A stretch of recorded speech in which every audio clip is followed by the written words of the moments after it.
சாய் சத் சரிதம் அத்தியாயம் 35 உதியின் பெருமை தொடர்ச்சி.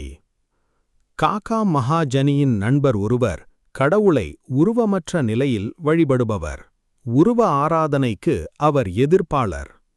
அவர் ஷீர்டிக்கு காகா மகாஜனியுடன் 2 நிபந்தனைகளின் பேரில் வந்தார்.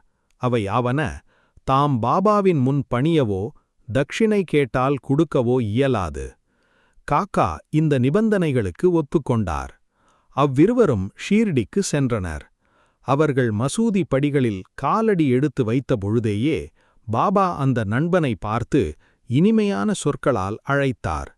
காம் யாவேம் ஜி, ஏன் வந்தீர் ஐயா என்ற சொற்களை அவர் உதிர்த்த குரல் வெகு புதிய விதமாக இருந்தது. அந்நண்பனின் தகப்பனார் குரல் போலவே அச்சாக இருந்தது.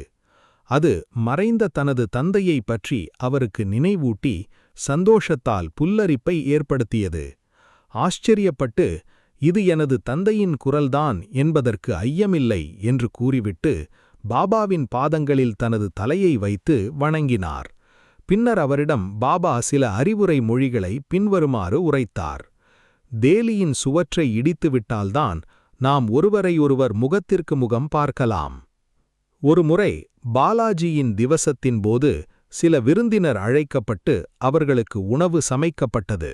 ஆனால் சாப்பாட்டு நேரத்தில் அழைக்கப்பட்டதைப் போல் 3 மடங்கு பேர் வந்துவிட்டனர். பாலாஜியின் மனைவி திகைத்து போய்விட்டாள். குழும்பியிருந்த மக்களுக்கு உணவு பற்றாது என்றும், அது பற்றாது போனால் குடும்பத்தின் கௌரவம் பாதிக்கப்படும் என்றும் அவள் நினைத்தாள். அவளது மாமியார், பயப்படாதே, அது நம்முடைய உணவல்ல, சாயியினுடையது. ஒவ்வொரு பாத்திரத்திலும் கொஞ்சம் உதியை போட்டு ஒரு துணியை போட்டு மூடி அதை திறக்காமலே அவர்களுக்கு பரிமாறு.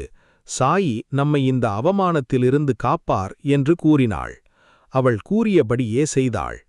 பரிமாறப்பட்ட உணவு எல்லோருக்கும் போதுமானதாக இருந்தது மட்டுமல்லாமல் ஏராளமாக மீதமும் இருந்ததை கண்டார்கள். ஒருவன் எவ்வளவு அதிகம் மனமார்ந்த அக்கறையுடன் உணர்கிறானோ அவ்வளவு அதிகம் அவன் செயலுருவாக்கி காண்கிறான் என்னும் மொழி இவ்விஷயத்தில் நிரூபணமாக்கப்பட்டது. ஸ்ரீ சாயியை பணிய அனைவருக்கும் சாந்தி நிலவட்டும்.